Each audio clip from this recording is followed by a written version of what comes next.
최근 미술 투자 이야기가 많이 등장하고 있습니다. 세제 혜택이나 기타 절세를 위한 미술품 활용 이런 것들이 되게 중요한 이야기로 만들어지고 있습니다. 안녕하세요. 미술만평 95회차 박정수입니다. 잘 알고 계시겠지만 여전히 구독과 좋아요는 더 많은 이야기를 양산합니다.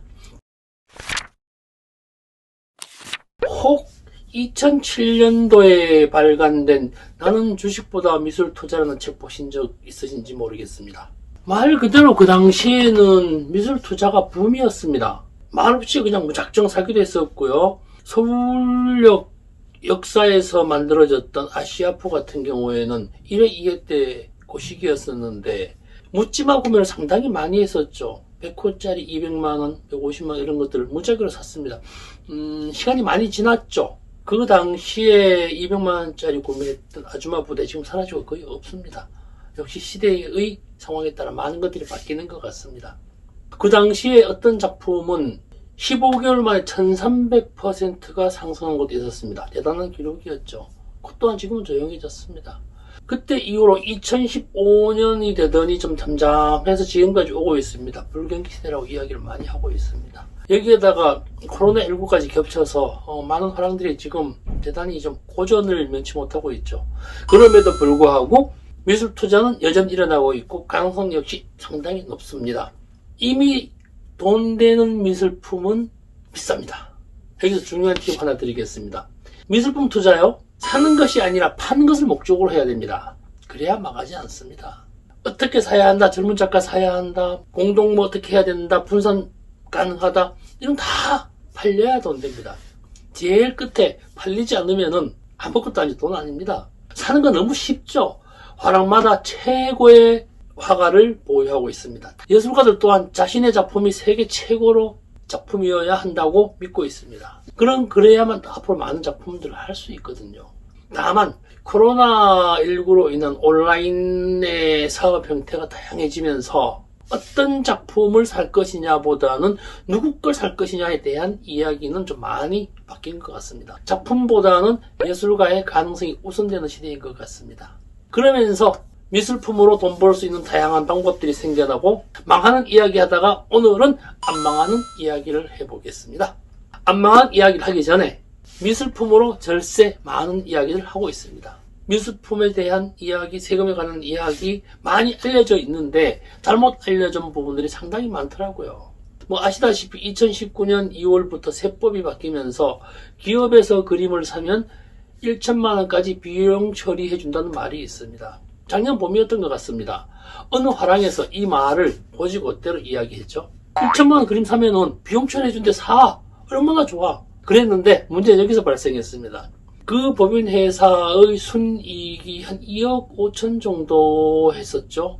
그 정도면은 법인세가 3,300만 원 정도 나옵니다. 3,300만 원 법인세에서 1,000만 원 그림을 샀으니까 2,300만 원 내면 된다라고 화랑에서 이야기를 했던 거죠. 참 문제 많았죠. 그래서 기업에서는 이거 사기다 그래가지고 고소했죠, 그 화랑. 그래서 결국 화랑에서는 1,000만 원 정도 그림을 사주면서 결론을 내립니다. 여기서 올바르게 말씀드리면요. 개인 사업자는 안 됩니다. 법인 기업에서 미술품을 사면은 손금 산입하여 법인세에서 1천만 원에 해당하는 법인세 22%를 감면해주는 제도입니다. 손금이라는 거는요, 세법상 비용으로 처리해주는 걸 말합니다. 순이익이 2억 5천이라면요, 거기에서 1천만 원 그림을 샀죠. 2억 4천만 원이 세법으로 잡힙니다. 거기에서 220만 원을 감해주는 제도입니다. 1천만 원에 대한. 다 하는 거 아니에요. 다만 여기서 그랬을 경우에는 이 구매한 미술품을요, 많은 사람들이 보는 공공장소에 반드시 설치해야 됩니다. 개인으로 가져갈 수 없습니다. 회사 겁니다. 개인용도 사용은 절대 안 됩니다. 1,000만 원 이하의 미술품을 법인에서 송금으로 인정받기 위해서는 세금 계산서 혹은 계산서, 미술이기 때문에 세금 계산서보다 계산서를 많이 사용합니다. 또 개인에게 샀을 경우에는 계좌 이체 증명과 매매 계약서 이런 걸 증빙서를 가지고 있어야 합니다. 여기 약간 더 세법이 바뀐 거 있습니다. 작년이었죠. 문화접대비가 생겼습니다. 예전에는 문화접대비가 전시관람이나 입장권 정도였는데 작년부터는 미술품을 사서 선물해도 됩니다. 접대비로 인정을 받고 있습니다. 간혹 오해하시는 분들이 있어요.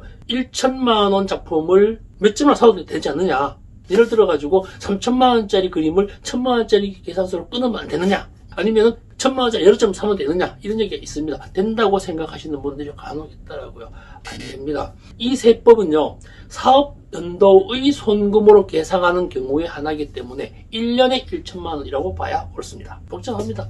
여기 양도세 문제도 있습니다. 현행 소득세법에 6천만원 이상의 작고 작가의 미술품에 한해 양도차익을 기타 소득으로 분류합니다. 근데 세율이 4.4%죠. 10년 이상 보유시엔 2.2%를 감세해 줍니다. 그런데 이게 또 문제가 발생하는 이런 부분이에요. 좀 분산 구매 아니면 뭐 공동 구매 이런 부분이 문제가 좀 발생을 했는데요.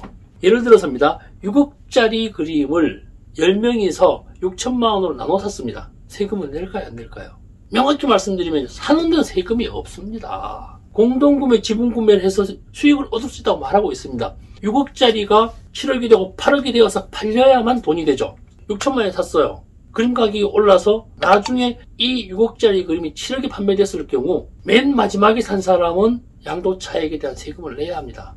세금 있습니다. 좀 오해하시는데요. 최종 구매자가 양도차익을 내야 된다는 사실을 고지해야 됩니다. 그러니까 가격이 올라서 지분 사고 팔기 되게 쉽죠.